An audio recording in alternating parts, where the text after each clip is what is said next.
أشرقت نفسي بنور من فؤادي حينما رددت يا رب العباد وانتشت روحي وصار الدمع الحمد لله وكفى وسلام على عباده الذين اصطفى أما بعد فأعوذ بالله من الشيطان الرجيم بسم الله الرحمن الرحيم واتل عليهم نبأ الذي آتيناه آياتنا فانسلخ منها فأتبعه الشيطان فكان من الغاوين صدق الله العظيم۔ محترم سامعین کرام، جو آیت کریمہ بھی تلاوت کی گئی ہے اس کے اندر دو تین باتیں ہیں، یعنی دو تین کام ایسے ہوئے تھے پچھلے دور کے اندر حضرت موسیٰ علیہ السلام کے زمانے میں، تو اللہ رب ذوالجلال کو اس آیت کو نازل کرنا پڑا۔ جب فرعون غرق ہوا، اللہ رب ذوالجلال نے فرعون کو اس کے لشکر سمیت پانی کے اندر غرق کر دیا اور حضرت موسیٰ علیہ السلام کو کامیاب بنایا۔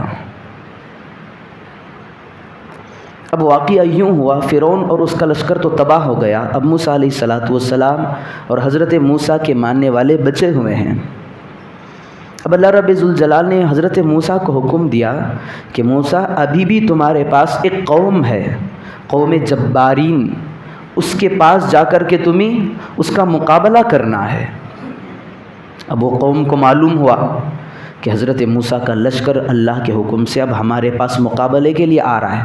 انہیں پتہ بھی تھا کہ حضرت موسیٰ تو اللہ کے نبی ہیں اور فرعون ان کی وجہ سے تباہ ہوا ہے، ہماری بھی بربادی قریب آنے والی ہے۔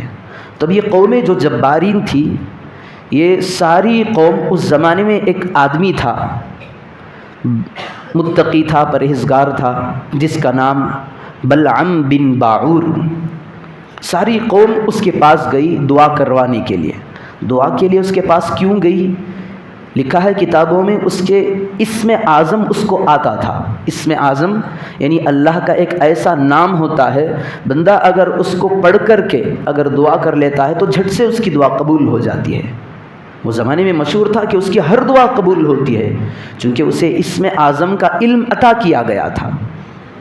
ابھی ساری قوم جبارین اس کے پاس گئی، جا کر کے کہنے لگی آپ ایسا کریں، دیکھیں موسیٰ اور ان کا لشکر ہمارے اوپر چڑھائی کرنے کے لیے تیار ہے، مقابلے کے لیے تیار ہے، آپ دعا کر دیں کہ وہ ہمارے مقابلے کے لیے نہ آئیں۔ اب وہ بزرگ ٹائپ آدمی تھا، اس نے کہا بھائی تم بھی عجیب بات کر رہے ہو، میں ایک نبی اور اس کی قوم کے بارے میں بد دعا کروں، یہ مجھ سے نہیں ہو سکے گا۔ اب یہ جو قوم جبارین تھی وہ آئے تھے، لوگ منت سماجت کرنے لگے، تھوڑا سا ہم پر رحم کر دینا، موسیٰ اور اس کی قوم کے لیے بد دعا کر دینا۔ کیا بد دعا؟ وہ ہمارے مقابلے کے لیے نہ آئے، جہاں ہیں وہیں رہیں۔ اب اس کی عادت تھی جب بھی یہ کسی کے لیے بد دعا کے طور پر ہاتھ اٹھاتا تو استخارہ کر لیا کرتا، اللہ سے معلوم کر لیتا کہ ان کے حق میں بد دعا کرنا درست ہے یا نہیں۔ اب یہ تو ان کی قوم کی ڈیمانڈ پر اس نے کہا چلو میں آج شام میں اللہ سے معلوم کر لوں۔ استخارہ کیا یا کوئی عمل کیا تو اسے بتلایا گیا کہ موسیٰ کی قوم اور موسیٰ کے لیے تم بد دعا کر رہے ہو، تمہیں ان کی قوم کے لیے بد دعا کرنا ممنوع ہے تمہارے لیے۔ اب صبح میں اٹھ کر کے ان لوگوں کو کہا کہ نہیں بھائی، میں حضرت موسیٰ کی قوم کے لیے بد دعا نہیں کر سکتا، مجھے منع کر دیا گیا ہے۔ اب بہت زیادہ اصرار کیا قوم جبارین نے، ساتھ میں بڑے بڑے بھی تحفے پیش کیے، اور اس کی لکھا ہے کہ روایتوں کے اندر اس کی بیوی نے بھی کہا کہ اس کو قبول کر لو، پھر ان کے حق میں بد دعا کر دو۔ اب اس نے رشوت کو لے کر کے بیوی اور اس کی دل جوئی کی خاطر اس نے اس رشوت کو لے کر کے موسیٰ علیہ السلام کے حق میں ان کے خلاف بد دعا شروع کر دیا۔ بددعے کے لیے اس نے جیسے ہی ہاتھوں کو اٹھایا، زبان چلا رہا ہے، تو یہ سامنے وہ قوم جو جبارین ہے وہ بیٹھی ہوئی ہے، یہ بد دعا کر رہا ہے، جیسے ہی یہ بد دعا کر رہا ہے اس کی زبان خود اسی کے خلاف بد دعا کر رہی ہے۔ قوم ساری پریشان آئے ہوئے، یہ تو بد دعا کرنے حضرت موسیٰ علیہ السلام کے لیے کہے تھے، یہ تو ان کے خلاف بد دعا کر رہا ہے۔ انہیں پوچھا ارے بھائی تمہیں کیا ہو گیا ہے؟ تمہیں کہا گیا تھا موسیٰ کے اور اس کے لشکر کے بارے میں بد دعا کرنے کے لیے، تم تو ہمارے ہی خلاف بد دعا کر رہے ہو۔ تو بلعام بن باعور نے کہا میں کیا کروں، میری زبان میرے اختیار میں نہیں ہے، میں جو کچھ موسیٰ کے خلاف بد دعا کر رہا ہوں وہ میرے بارے میں چل رہی ہے، میرے کنٹرول میں نہیں ہے میری زبان۔ یہ اللہ کا حکم ہے زبان پر کہ اس کی زبان خود اس کی ذات کے لیے بد دعا کر رہی ہے، اور جن لوگوں نے بد دعائیں کرنے کو کہی تھی ان کے خلاف چل رہی ہے، چونکہ اس نے رشوت لی تھی۔ اب یہ بد دعا کر رہا تھا تو اس کے خلاف بد دعے کے کلمات نکل رہے تھے، وہ قوم کے لیے بد دعے کے کلمات نکل رہے تھے، تو اللہ رب ذوالجلال نے وہ قوم جو بیٹھی ہوئی تھی قوم جبارین، ان پر تباہی کو طاری کر دیا، اور اس کی ذات پر بھی اللہ نے تباہی ڈالی۔ یہ اس کا عذاب یہ ہوا، اللہ رب ذوالجلال کہتا ہے کہ ہم نے اس کی زبان کو اس کے سینے تک لٹکا دیا۔ فَمَثَلُهُ كَمَثَلِ الْكَلْبِ، اللہ کہتا ہے قرآن کے اندر میں نے اسے کتے کی طرح بنا دیا۔ ان تحمل علیہ یلہس وان تترکہ یلہس، تم کتے کے سامنے جا کر کے ڈراؤ تب بھی وہ ہانپنے لگتا ہے، اس کو چھوڑ دو تب بھی وہ ہانپنے لگتا ہے، اس کی فطرت ہے کہ زبان لٹکائے ہوئے رکھتا ہے۔ رشوت کا نتیجہ اللہ رب ذوالجلال نے یہ کیا کہ بد دعا الٹی ہو گئی۔ ایک تو بد دعا ناحق ہے، قرآن و احادیث کی روشنی میں ملتا ہے اگر ہم کسی پر بد دعائیں کریں۔ دیکھیں ایسا ہوتا ہے کہ میں کوئی برائی کا کام کر رہا ہوں، سارے لوگوں کو معلوم ہے کہ میں غلط ہوں، سامنے والا آ کر کے مجھے ٹوک رہا ہے، تو میں بات ماننے کے بجائے اس پر بد دعا دل ہی دل کے اندر کرتا ہوں، تباہ ہو جائے، مجھے نصیحت کر رہا ہے۔ یاد رکھیں اس بات کو، اگر وہ سامنے والا بد دعا کا مستحق نہ ہوا ہو تو اللہ کے پیارے حبیب صلی اللہ علیہ وسلم نے فرمایا جو بد دعا ہم کرتے ہیں وہ تو اس کا مستحق نہیں تھا، یہ بد دعا جا کر کے واپس لوٹ کر کے اپنی ذات پر آتی ہے۔ ایسا بہت سارے لوگ اس طرح کرتے ہیں، کوئی آ کر کے ہمیں حق بات بتا رہا ہے، ہم تو اسے سامنے ڈائریکٹ نہیں کہہ سکتے لیکن دل ہی دل کے اندر بد دعا کر دیتے ہیں۔ اگر حق پر کوئی آدمی ہو اس کے لیے بد دعا کی جائے تو بد دعا نہیں ہوتی، بد دعا ریٹرن ہو جاتی ہے۔ تو اسی طرح کا معاملہ یہاں پر بھی ہوا۔ بلعام بن باعور جو تھا اس نے بد دعا کی تھی حضرت موسیٰ پر، پھر رشوت خور تھا، رشوت لیا تھا، تو اللہ رب ذوالجلال نے اس کی زبان کو اس کے سینے تک لٹکا دیا ہے۔ رشوت اتنی بڑی بلا ہے، اللہ کے پیارے حبیب صلی اللہ علیہ وسلم نے فرمایا الراشی والمرتشی، رشوت کا لینے والا اور دینے والا دونوں جہنمی ہیں۔ اچھا یہ صرف یہ دونوں نہیں، پیارے آقا جناب محمد رسول اللہ صلی اللہ علیہ وسلم نے فرمایا دیکھیں میں اور ایک بندہ آپس میں رشوت کی بات کر رہے ہیں، دونوں، میں اسے رشوت دے رہا ہوں وہ لے رہا ہے، یہ دونوں نہیں، ساتھ میں ان کا جو گواہ ہے، گواہ بن کر کے کھڑا ہے وہ بھی رشوت خور ہی کے حکم میں ہے، اور چوتھا آدمی جو لکھ رہا ہے ان کی رشوت کو وہ بھی رشوت خور ہی کے حکم میں ہے، یہ تمام کے تمام جہنم میں جائیں گے۔ سوال بندہ کرتا ہے کہ بھئی ہم تو ایمان والے ہیں، ہمیں جہنم کیسے؟ یہاں پر رشوت کو لے رہا ہے، اللہ رب ذوالجلال نے جس چیز کو منع کیا ہے، حرام کیا ہے، اس کو کھا رہا ہے، پھر پوچھتا ہے کہ مجھے جہنم کیوں ہے؟ ایمان اپنی جگہ ہے، جن چیزوں کو اللہ رب ذوالجلال نے ہمیں روکا ہے اگر ہم اس میں پڑ گئے، حرام کاریوں میں ملوث ہو گئے تو اللہ رب ذوالجلال ہمیں جہنم میں ضرور داخل کرے گا۔ ہاں ایمان ہے ہمارے دلوں کے اندر، لیکن ہماری سزا کاٹنے کے بعد پھر اللہ رب ذوالجلال ہمیں واپس جنت میں بھیجے گا۔ یہ چیز ہے، آج لوگ رشوت کو رشوت نہیں سمجھتے۔ بینک میں لوگ کام کرتے ہیں، جو لوگ بینکوں میں کام کرتے ہیں وہ مسائل پوچھتے ہیں، حضرت ہم نہ سود لیتے ہیں نہ کچھ کرتے ہیں، بس جو ڈیٹا ہوتا ہے اس کو نوٹ کرتے ہیں۔ یہ جو بینک میں آدمی لکھنے بیٹھتا ہے یا وہاں حساب کرنے والا ہوتا ہے، حساب کنندہ، یہ بھی اسی کے حکم میں ہے۔ رشوت کے آئٹم، سود کے آئٹم، جھوٹ کے آئٹم جتنے بھی ہوتے ہیں، اگر کوئی آدمی ان کا لکھنے والا ہے، ان کا گواہ بن رہے، وہ بھی انہی کے حکم میں ہے، اور یہ اسے معلوم بھی ہے خود کہ میں جو بینک میں جا رہا ہوں وہاں پر سارا کا سارا سودی کاروبار ہوتا ہے، پھر مجھے اس کا لکھنے کا حکم دیا گیا ہے۔ یہ بھی اللہ کے پیارے حبیب صلی اللہ علیہ وسلم کی تعلیمات میں سے ہے، یہ بھی رشوت خور، یہ بھی سود خور، یہ بھی جھوٹے کے حکم میں ہے، جانتا ہے میری شریعت مجھے منع کر رہی ہے، پھر بھی یہ اس کاروبار میں ملوث ہے، اس بینک کے اندر یہ جوائن ہوا ہے، تو اس کا مطلب یہ ہے کہ وہ صاف بتانا چاہتا ہے ہاں رشوت چل رہی ہے میرے بینک کے اندر، ہاں میں اس کے اوپر لکھنے کے اوپر میں رضامند ہوں۔ جھوٹ کاروبار یہ بھی جھوٹ کے اندر ملوث، جھوٹ کی بات کو لکھنا یہ بھی ان لوگوں کے حکم میں ہے جو جن کی زندگیوں کے اندر جھوٹ پڑا ہوا ہے۔ تو اللہ رب ذوالجلال نے اس آیت کے اندر بتا دیا ہے، رشوت ہے زندگیوں میں چھوڑ دو، جھوٹ ہے اس کو چھوڑ دو۔ جس کے اندر ذرا برابر ایمان ہو وہ نہ رشوت کے اوپر ہاتھ ڈالتا ہے، نہ جھوٹ اس کی زبان سے نکل سکتا ہے، نہ وہ سود خور ہو سکتا ہے۔ حضرت عبد القادر جیلانی رحمۃ اللہ علیہ، چھوٹے سے بچے، علم حاصل کرنے کی لگن ان کے دلوں کے اندر تھی، ان کے دلوں کے اندر یہ چسکا ہوتا تھا کہ ہم اللہ اور اس کے رسول کی معرفت کو حاصل کریں۔ آج طرح کا ماحول اس زمانے میں نہیں تھا۔ آج ہم بس میں نکل جاتے ہیں، سفر میں چلے آتے ہیں، ٹرین میں چلے آتے ہیں، پھر ہوائی جہاز میں گھنٹوں، مہینوں کا سفر گھنٹوں میں لگ جاتا ہے، اور گھنٹوں کا کام منٹوں میں ہو جاتا ہے ہمارے اس زمانے میں۔ اس زمانے میں اگر کوئی بندہ حصول علم کے لیے اگر نکلتا تو اسے مہینوں کا سفر کرنا پڑتا۔ یہ تو بچے تھے عبد القادر جیلانی رحمۃ اللہ علیہ، جن کا نام لیتے ہی ہماری آنکھیں، سر نیچے جھک جاتی ہیں۔ اللہ نے اتنے بڑے مرتبے سے انہیں نوازا تھا جب یہ چھوٹے سے بچے تھے۔ دیکھیں ماؤں کی تربیت کیسی ہونی چاہیے۔ جب یہ طلب علم کی خاطر، حصول علم کی خاطر سفر انہوں نے کرنا شروع کیا تو ہر ماں ہو یا باپ ہو کچھ رقم دیتا ہے، اگر کچھ کام آئے تو اس کو اپنے لیے استعمال کر لینا۔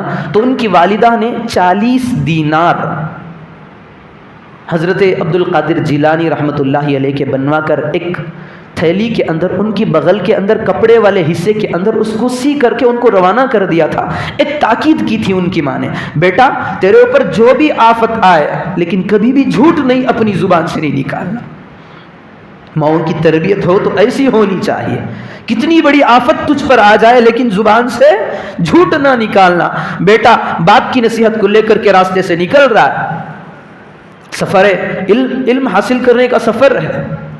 اب ویسا دور نہیں رہا اس زمانے کے اندر، قافلہ کوئی مل جائے تو اس کے ساتھ چلنا پڑتا، پھر راستے میں دوسرا قافلہ ملا اپنی منزل تک پہنچنے کے لیے، پھر اس کے ساتھ جانا پڑتا۔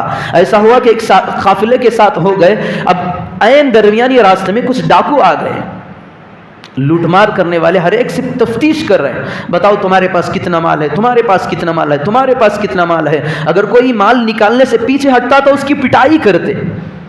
پیارے آقا کا فرمان بھی صحیح ہے، الصدق ینجی والکذب یہلک، سچ بتاؤ تمہیں نجات ہے، اللہ تمہیں نجات دے گا، جھوٹ بولو گے تو اللہ تمہیں پھنسا دے گا۔ سارے لوگ 2 دینار کے لیے جھوٹ بول رہے، پٹائی شروع، پھر وہ پیسے نکال کر کے ان ڈاکوؤں کے سامنے رکھ رہے۔ ایک ڈاکو آتا ہوا حضرت عبد القادر جیلانی رحمۃ اللہ علیہ کے قریب آ گیا، آ کر کے پوچھا بیٹا تمہارے پاس کچھ ہے؟ حضرت عبد القادر جیلانی چھوٹے سے بچے اس قافلے کے، جھٹ سے حضرت عبد القادر جیلانی رحمۃ اللہ علیہ نے کہا ہاں میرے پاس 40 دینار ہیں۔ تو اس ڈاکو نے تلاشی لینا شروع کیا تو بظاہر اسے نظر نہیں آیا، چونکہ ان کی والدہ نے بغل کے نچلے حصے میں، اندر والے حصے میں ایک تھیلی کے اندر ان کو رکھ کر کے سی کر کے انہیں روانہ کیا تھا۔ تو اس ڈاکو نے پوچھا بیٹا میں نے تلاشی لیا، تمہاری بتاؤ کہاں ہے، تمہارا مال کہاں ہے؟ تو حضرت عبد القادر جیلانی رحمۃ اللہ علیہ نے کہا اندر کے حصے میں میری ماں نے چھپا کر کے دیے۔ تو ڈاکو کو بڑی حیرانی ہوئی، کہا اتنے بڑے بڑے آدمی 2 دینار کی خاطر جھوٹ بول رہے تھے، یہ چھوٹا سا بچہ 40 دینار بہت بڑی رقم ہوتی ہے اس زمانے کی، بہت بڑی رقم، اتنی بڑی رقم بلا جھجک یہ کہہ رہا ہے 40 دینار ہے۔ اب وہ اللہ رب ذوالجلال اگر کسی کو ہدایت دینا چاہتا ہے تو بات بات میں اسے ہدایت پر آمدہ کر دیتا ہے، بہا نمی جو ید بہانہ می جو ید، خدا کی ذات کے لیے ہے۔ اب اس کے اندر یہ بات اثر کر گئی، اب وہ لے کر کے اپنے آقا اپنے سردار کے پاس لے گیا، اس بچے کو پکڑ کر کے پوچھا کہ اس بچے نے آج کمال کر دیا، لوگ تو وہاں 2 دینار کے لیے جھوٹ بول رہے تھے، یہ بچہ 40 دینار ہے اس کے پاس، لیکن اس نے جھجکا نہیں، سچ بتانے کے لیے اس نے نہیں جھجکا۔ سردار کے پاس لے گئے، سردار نے پوچھا بیٹا کیا وجہ ہے، تم نے کیوں نہیں چھپایا، اگر تم چاہتے تو جھوٹ بھی بول سکتے تھے۔ تو عبد القادر جیلانی رحمۃ اللہ علیہ نے کہا میری ماں نے مجھے یہ نصیحت کی تھی کہ تجھ پر کچھ بھی آنچ آ جائے لیکن جھوٹ اپنی زبان سے نہ نکالنا۔ تو تو اس سردار کی یہ بچے کی بات اس سردار کے دل میں گھر کر گئی. اس نے سوچا کہ جب اتنا معصوم سا بچہ ماں کی نصیحت پر اتنا عامل ہے، ہم تو اتنے بڑے لفنگے، اتنی بڑی ہماری عمریں ہو رہی ہیں، ہمارا رب ہم سے کہتا آ رہا ہے ہم تو اس کے نافرمان ہیں، یہ بچہ اپنی ماں کا فرما بردار، ہم اتنے بڑے خالق کے نافرمان بن گئے. تو اس نے کہا آج سے ہم توبہ کرتے ہیں، جب یہ بچہ اپنی ماں کا مان رہا ہے تو ہم اپنی خالق کی کیوں نہ مانیں. تو یہ سردار اس نے توبہ کی، آج سے ہم ڈکیتی چھوڑ دیں گے، ڈاکہ ڈالنا چھوڑ دیں گے، جھوٹ چھوڑ دیں گے، رشوت سود جتنی بھی ہمارے اندر برائیاں ساروں سے ہم توبہ کر لیں گے. جیسے ہی اس کی توبہ ہوئی، مجمع والوں نے دیکھا جب ہمارا آقا، ہمارا سردار، ہمارا مولا جب توبہ کر رہے ہم کیوں نہ توبہ کریں. سارا معاشرہ توبہ کر کے لکھا ہے کتابوں کے اندر جن لوگوں نے توبہ کی، اور یہ سردار خصوصاً جس نے توبہ کی تھی، اس زمانے اللہ رب ذوالجلال نے اس کی آخری سانس تک اس کو ولی بنائے رکھا تھا. تو اتنی تباہیاں ہیں رشوت اور جھوٹ کے اندر. تو میں بتا رہا تھا بلعم بن باعور رشوت کو لے کر حضرت موسیٰ کے خلاف بد دعا کیا تو اللہ رب ذوالجلال نے اس بد دعا کو اسی کے حق میں کر دیا. اس کی زبان لٹکی ہوئی ہے، پھر ساری قوم پر، ان لوگوں پر، قوم جبارین پر تباہی آ گئی. اب اسے معلوم ہو گیا، اس نے کہنے لگا میری دنیا بھی تباہ ہو گئی، آخرت بھی تباہ ہو گئی. اب تم ایسا کرو، موسیٰ پر تم غالب آنا چاہتے ہو تو تم ایسا کرو کہ تم اپنی عورتوں کو جو حسینہ ہے، خوبصورت ہیں، ان کو لے جا کر کے، انہیں آراستہ کر کے، انہیں مزینہ بنا کر کے لے جا کر کے بنی اسرائیل موسیٰ کی قوم میں چھوڑ دو. موسیٰ کی قوم والے جو موسیٰ کے ساتھ ہیں یہ کئی مہینوں سے اپنے گھروں کو چھوڑ کر کے موسیٰ کی قوم، موسیٰ کے لشکر میں شامل ہوئے ہیں. ہو سکتا ہے کہ عورتوں کو دیکھ کر بنی اسرائیل ٹوٹ پڑے، یعنی بے حیائی کی دعوت دے رہا ہے. یہ شیطانی عمل تھا، شیطانی سوچ تھی جو بلعم بن باعور کے دماغ میں آئیڈیا آیا تو اس نے ان قوم جبارین سے کہا اپنی عورتوں کو وہاں پر چھوڑ دو. اب انہوں نے ایسا ہی کیا جو ان کے ماتحتی میں، یعنی ان کے قوم کے اندر جو حسینائیں تھیں، جو خوبصورت عورتیں تھیں، انہوں نے ان عورتوں کو بنا کر کے اچھا مزین طور پر انہیں سجا کر کے موسیٰ علیہ السلام کی قوم میں بھیج دیا. انسانی فطرت ہے، کسی چیز کی حسن کو دیکھتا ہے تو دل بھاتا ہے. پارہ نمبر 1 کے اندر اللہ رب ذوالجلال کہتا ہے تسر الناظرین، یعنی ایسی چیز جسے دیکھ کر دیکھنے والوں کو بھائے. تو ایسا بنا کر کے عورتوں کو انہوں نے حضرت موسیٰ علیہ السلام کی قوم کے پاس چھوڑ دیا. اب دیکھا کہ برہن لباس، ایسی حسن ان کے عورتوں کے اوپر دیکھ کر آدمی مائل ہو جائے. حضرت موسیٰ علیہ السلام نے بھانپ لیا یہ فتنہ اور آزمائش ہے. اپنا جو لشکر تھا، جو بنی اسرائیل کی قوم تھی، ان پر حضرت موسیٰ علیہ السلام نے روک تھام لگائی، اس عمل میں نہ پڑنا، یہ بہت بڑی بلا ہے، بہت بڑی وبا ہے. لیکن ایک بڑا مالدار تھا، ایک عورت کے عشق میں فریفتہ ہو گیا، پھر برائی پر اس نے اپنے قدموں کو اٹھا دیا. بلعم بن باعور نے پہلے ہی کہا تھا قوم جبارین سے، جو قوم برائی کے اندر ملوث ہوتی ہے یہ اللہ کی نظر میں مبغوض ہوتی ہے، اور اللہ جسے ناپسند کرے وہ قوم، وہ لشکر کبھی بھی فاتح نہیں بن سکتا. اب موسیٰ علیہ السلام کا لشکر کا ایک آدمی زنا کے اندر قدم رکھ چکا تھا. موسیٰ علیہ السلام نے بار بار اسے ڈرایا اور دھمکایا بھی تھا. نتیجہ یہ ہوا، جب بھی دیکھیں اللہ رب ذوالجلال عذاب کو نازل کرتا ہے ہماری برائیوں کی وجہ سے تو عمومی عذاب نازل ہوتا ہے. یہ نہیں کوئی تہجد گزار ہے، کوئی متقی ہے، کوئی پرہیزگار ہے، کوئی اللہ والا ہے، کوئی صبح سے شام تسبیح پکڑ کر کے بیٹھا ہوا ہے، یہ اللہ کا عذاب جب آتا ہے تو کسی کو نہیں چھوڑتا، عمومی عذاب نازل ہوتا ہے. کیا تھا ایک بندے نے، لیکن عذاب حضرت موسیٰ علیہ السلام کے ماننے والے بنی اسرائیل پر یہ ہوا کہ ایک ایک دن کے اندر 70,000 لوگ مارے گئے. ایک برائی، ایک آدمی نے قدم اٹھایا تھا برائی کی طرف. تو اتنی بڑی قبیح چیز ہے برائی، زنا. اللہ رب ذوالجلال کہتا ہے ان الذین یحبون ان تشیع الفاحشہ فی الذین آمنوا لہم عذاب علیم فی الدنیا والآخرہ. جو لوگ بے حیائی کے اندر داخل ہوتے ہیں اور بے حیائی کو ایمان والوں کے اندر شیعہ یعنی پھیلاتے ہیں، دردناک عذاب. کیسا دردناک عذاب ہوا ان پر؟ 70,000 ایک دن کے اندر مارے گئے صرف اس غلط کاری کی بنیاد پر. تو پھر ایسا ہوا کہ بنی اسرائیل کے لوگوں نے پکڑ کر اس مرد کو اور اس عورت کو جنہوں نے اس برائی کے کام میں قدم کو رکھا تھا، دونوں کو قتل کر کے ان کے لاشوں کو لٹکا دیا عبرت کے لیے۔ پھر خوب رو رو کر کے انہوں نے اللہ رب ذوالجلال سے توبہ فرمائی تو اللہ رب ذوالجلال سے ان پر سے طاعون کو ہٹا دیا۔ طاعون ایک خطرناک بیماری ہے جس بیماری کی وجہ سے ایک دن میں 70 ہزار مارے گئے ہیں۔ تو یہ چیزیں ان آیتوں کے اندر بتایا گیا ہے۔ ایک تو یہ سب سے پہلی چیز، اگر کوئی حق پر ہے تو بد دعا نہیں کرنی ہے، وہ بد دعا ریٹرن ہمارے اوپر آئے گی۔ دوسری چیز، رشوت کے اندر کبھی بھی بھول کر بھی ہاتھ نہیں ڈالنا، اس کا بہت بڑا وبال دنیا ہی کے اندر ہوگا۔ تیسری چیز، برائی اور بے حیائی کے کاموں کے اندر اپنے آپ کو مبتلا نہ کرنا۔ واللہ اللہ رب ذوالجلال کی طرف سے ہم پر بہت کڑی اور سخت پکڑ ہو سکتی ہے، ایسی پکڑ جس میں معصوم بھی ہماری وجہ سے تباہ و برباد ہو سکتے ہیں۔ یہ ان آیتوں کا پیغام تھا۔ اللہ رب ذوالجلال سے دعا فرمائیں کہ اللہ رب ذوالجلال ہم تمام کو کہی ہوئی سنی ہوئی باتوں پر عمل کی توفیق عطا فرمائیں۔